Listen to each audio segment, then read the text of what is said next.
How does it feel to have a lab in the ocean? I'm an oceanographer.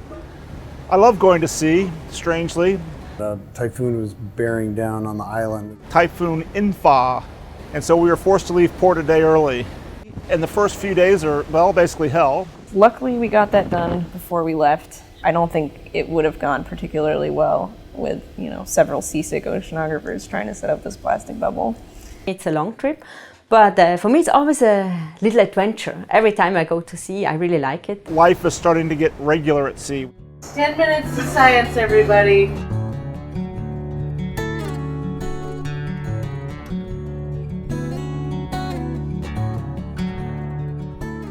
On this cruise, we're in a place called the Mariana Back Arc. So this is what it would look like if you could see through the ocean and see the seafloor. The Mariana Back Arc is where the upper plate here is spreading. So the part to the right is moving to the right, part to the left is moving to the left, causing the hydrothermal vents that we're hunting for. We like to understand what their impact is on ocean chemistry, seafloor biology. The ocean and the earth, the solid earth, are exchanging heat, exchanging chemicals, exchanging perhaps even life continuously wherever you can find hydrothermal venting. 70% of the earth is seafloor. And the percentage of that seafloor that we've explored in any way for any sort of hydrothermal venting is minuscule. I mean, we're talking 2 to 3% of probably the Earth's surface total. I mean, what can you derive and understand about a whole system when you've spent so little time looking at it, The incredible chemistry that the organisms at hot vents must possess in order to survive in these what would be toxic to almost every other life form on Earth. The enzymes, the proteins, the various tools that microbes use to survive in these environments may turn out to be really valuable.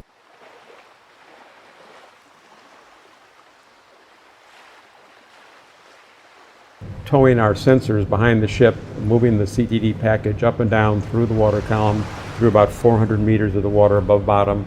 This sort of paints us a two-dimensional picture of where there are hydrothermal chemicals. By tracing those plumes back to their most concentrated part, you found out where on the seafloor within a kilometer or two the vents were. The first few days of the cruise, we were doing tows and not finding much. You can't help but start thinking, what if it's like this every day? Today was an exciting day. It's the first time we've really seen a big hydrothermal plume. Really interesting part of the back arc, just whopping signals. So we can send Sentry down to do fine scale maps, get a better picture of where the venting is. It can go to the seafloor untethered. It creates these beautiful detailed maps of the seafloor with sonar. It can take pictures of the bottom, and it has all the sensors we need. Well, first of all, always keep the number of recoveries equal to the number of launches. Secondarily, don't hit the ship, and make sure that you finish with the same number of people that you started with. Everybody pretty much has to do the right thing all the time, or somebody gets hurt or you damage a multi-million-dollar piece of equipment.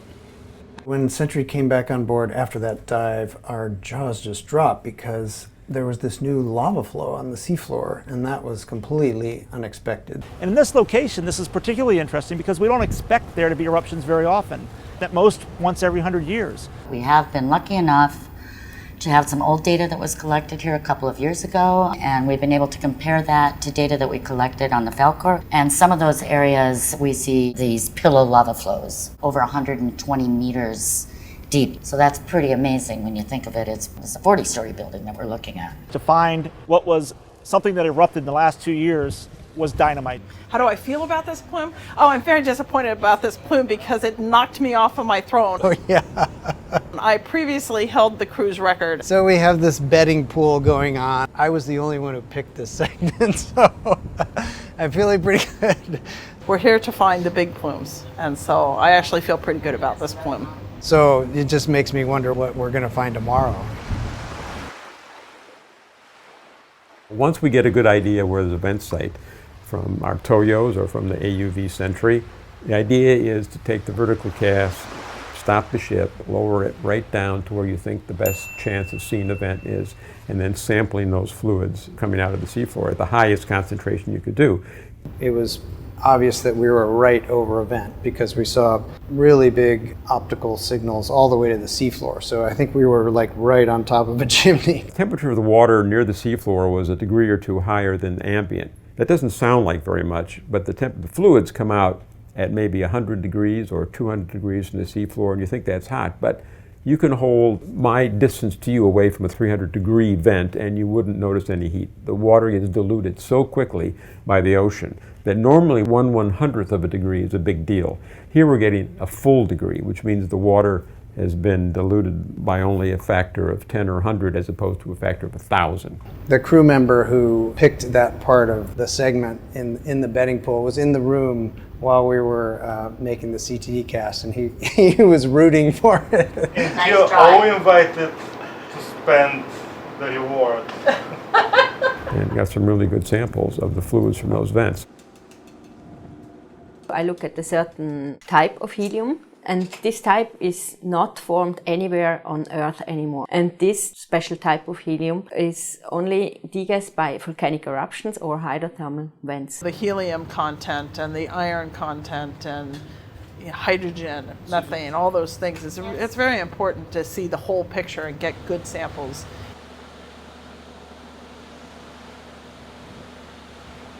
Look at that! Saving the best for last. Yeah. So on pretty much the last day of science, we put our package down again and we towed it along this section of the back arc, and we found hydrothermal activity again. And when I looked at this section, I had no expectation that there'd be hydrothermal activity there, and yet on the last day we found more exciting places to visit next year with the ROV.